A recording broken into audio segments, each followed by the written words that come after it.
Então, dando continuidade ao nosso assunto dos porquês, tentar ser mais sucinto nas explicações e lembrando que qualquer coisa a gente vai estar lá na nossa sala virtual. Qualquer pergunta pode mandar para nós que nós dá o retorno, tá ligado, pai?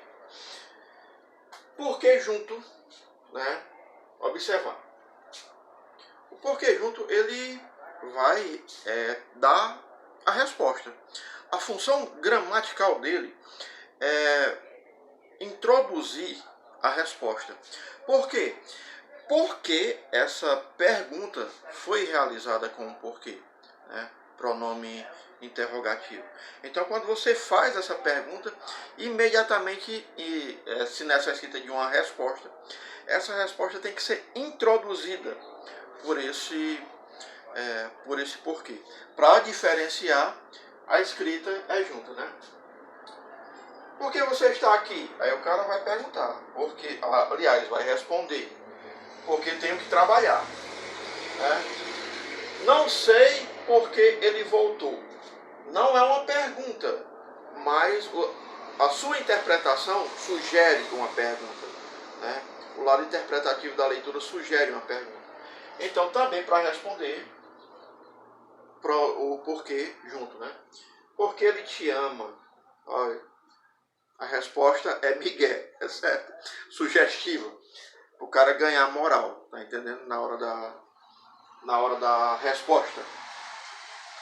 Então, esse porquê junto, a sua explicação gramatical ela não mudou. Permanece ainda da mesma forma. Porquê separado e com acento? Separado e com acento. Primeiro, ele vai fazer uma pergunta. Só que essa pergunta será feita lá no final da oração. Entenda. Não está trabalhando por quê? Então, como a pergunta ela foi direcionada para o final da frase e não no início, ele vai ganhar uma outra expressão gramatical. Né? Então, para diferenciar, coloca-se o acento. Né? Inclusive, esse acento do porquê ele era chamado justamente de acento diferencial. Justamente para você entender uma função e outra. Por quê, professor? Né? Porque quando você percebe que nós colocamos um acento em uma palavra, ela vai acentuar a sílaba tônica da palavra. Aqui ele não acentua nada. A pronúncia permanece da mesma forma. Não tem uma mudança da palavra porquê separado com acento, da pronúncia porquê separado e sem acento. A pronúncia é realizada da mesma forma. Então, para que o acento? Só para diferenciar a função. Deu para entender? Então, quando ele diz não está trabalhando porque a pergunta foi para o final da frase, próximo ao ponto, coloca-se o acento. O acento circunflexo. Né? Detalhe que eu ia acabar esquecendo.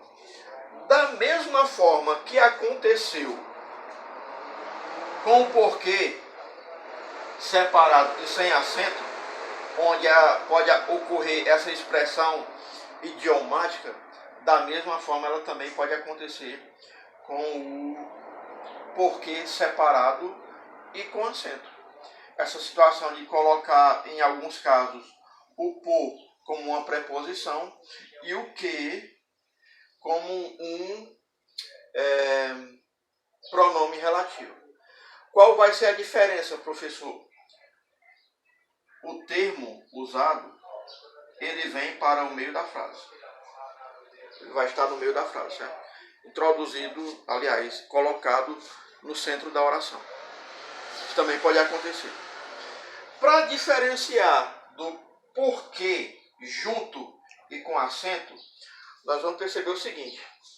Esse porquê junto e com acento, ele vai ter um valor gramatical de substantivo.